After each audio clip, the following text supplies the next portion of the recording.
I joined the working world really in 2007, and I had friends that were, moving into positions on Wall Street, and then everyone just got absolutely annihilated in the great financial crisis. Unemployment was high. People lost their homes, all kinds of really tragic outcomes from that.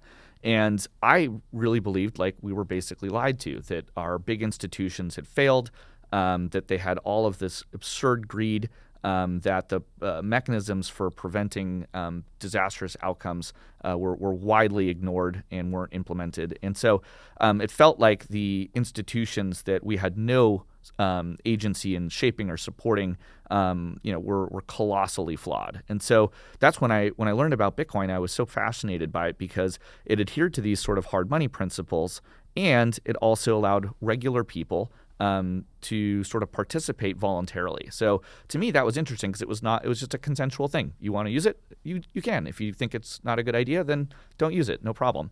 And so it sort of allowed for this sort of voluntary and very grassroots adoption to occur. And it's so important to understand that this was like a very retail-driven phenomena. No one was putting a gun to anybody's head and saying, you got to use, dollars or pounds or this other thing. People adopted it because they wanted to.